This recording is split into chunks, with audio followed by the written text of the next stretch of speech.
If you can't figure out how to send different slides to different screens, all from within the same presentation, it's not you. Do this instead. Presented by Church Tech U, it's the ProPresenter Show. On today's show, how to send different slides to different screens, all within the same presentation in ProPresenter.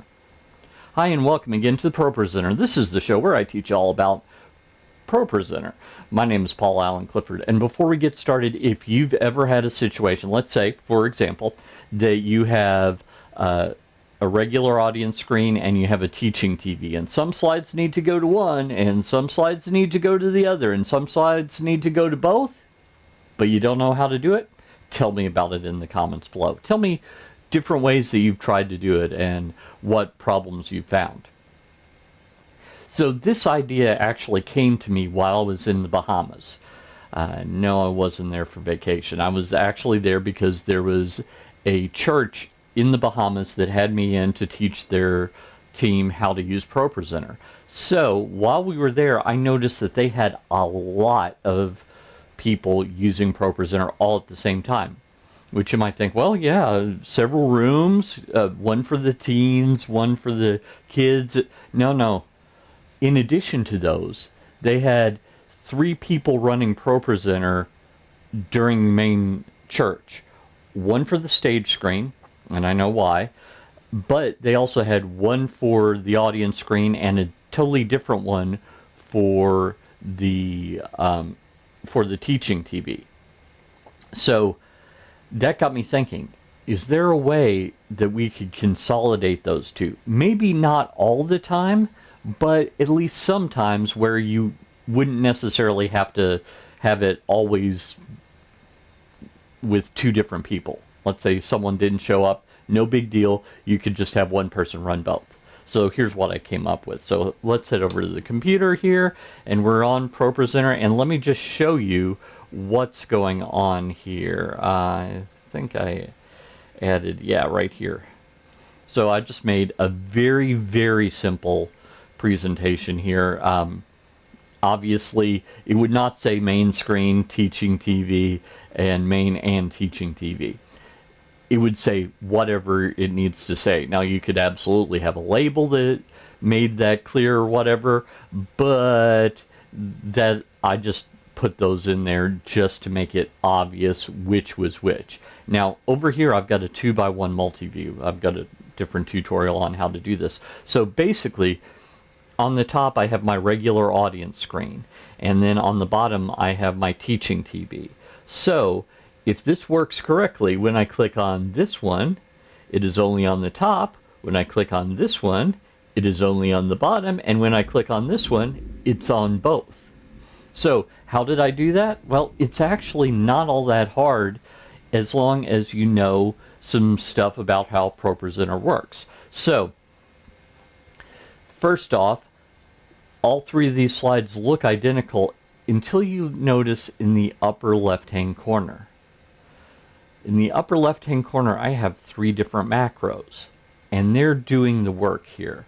So just to show you what's going on, first off, I created 3 different looks. So if we go up here to the Mustache Man, that's officially what he's called, I'm told. We go to the Mustache Man, notice I have the default look. So if I go to Edit Looks, on the default look, under Congregation, that's my main screen, I've got Slide checked.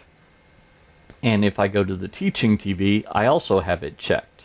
So in that case, it's in both places.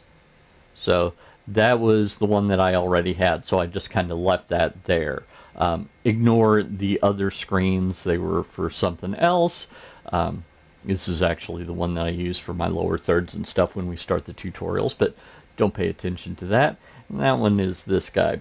So ignore these 2, and this one is one that I'm just playing around with. Probably going to get rid of it, doesn't actually do anything. So it's actually this first one and 4th one that we need to talk about. Okay, so that is my kind of default. That's send it to both places. That's what's happening when I'm here. I'm on that look. Now, I made 2 more. So I made the main only, And notice the only thing that I did was I unchecked the teaching TV. Didn't change to an alternate theme, didn't do anything like that. Whatever media is up on the main one would be on the teaching TV. I could do some stuff if I needed to have those different, but I'm not going to worry about that right now. I'm only talking about the slides for this. So this one is checked, so this goes out to the main TV. And then this one is not checked because it doesn't go to the main screen, but this one is, so it goes to the teaching TV. So that's basically how I did it. I have these three. Default, which does both, main that does just the congregation, and teaching that just does the teaching. So that's step one.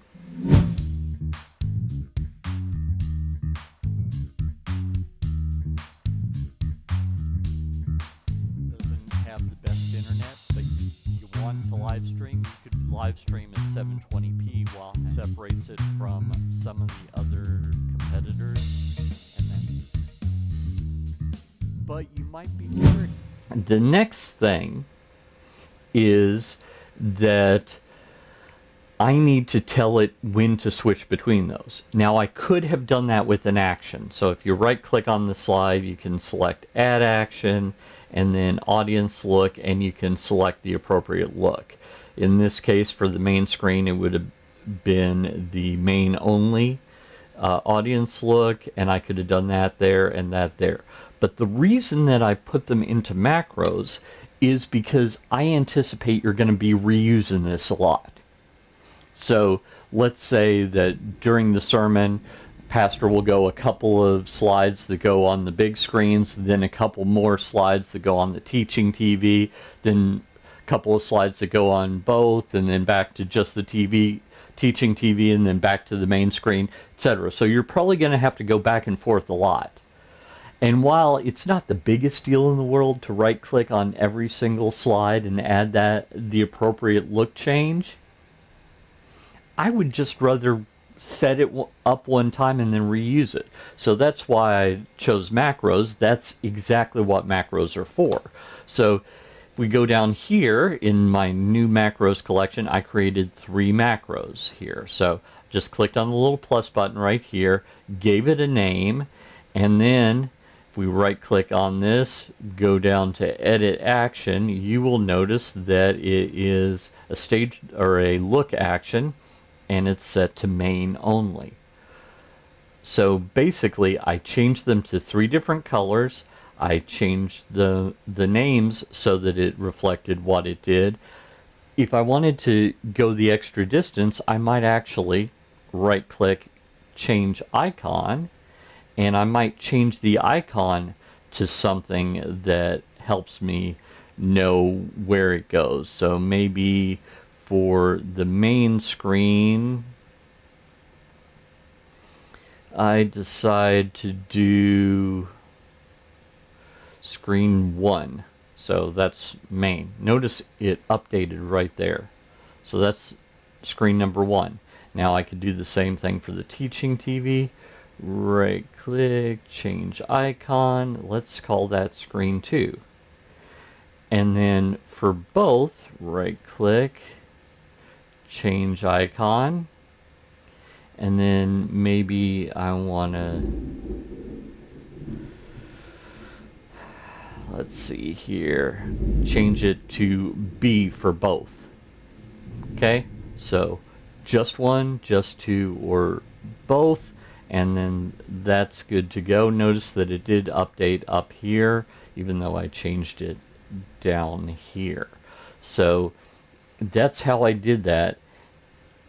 And if you look at it, it's not all that difficult. Basically, I'm just changing looks between slides. Now, one thing that you can do, right click, edit looks, is notice that here under default, and then main only and teaching only, main only and teaching only have a 1-second dissolve, cross dissolve on them.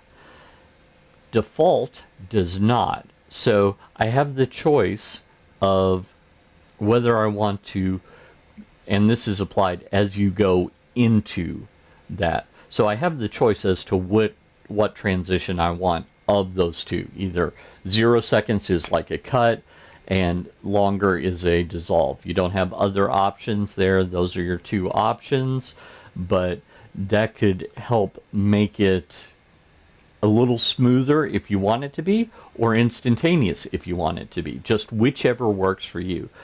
You could absolutely set up two different looks presets that are identical in every other way, but one of them has a 0-second transition and the other one has, say, a half-second transition. So a few different options that you have, but this is a way to do this.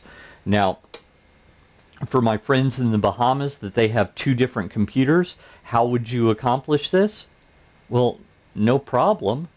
Just send the one of the two screens, whichever is the second screen from the computer that's only having that one, just send that out over NDI, and then have the other computer set that when you click on a certain slide, it shows the live video source of NDI.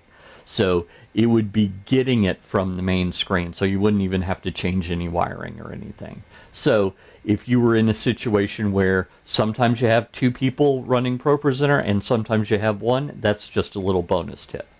Now, if you like this lesson, maybe it was too much for you, maybe you just weren't following along, or maybe you'd just like a print copy. Either way, I've got you covered. So if you head over to tdm.fyi/pro-gifts2608. That's pro-gifts2608, because I'm recording these in July, but some of these are going to go out in August. So let's just skip ahead to August so that we make it nice and simple. Then just select the cheat sheet on how to do this, how to send it to one or the other or both screens, and tell me where to email that to, and I will send you the PDF with those instructions right then and there. Until next time, this is Paul Allen Clifford from TrinityDigitalMedia.com and ChurchTechU.com, reminding you to go out and change eternity.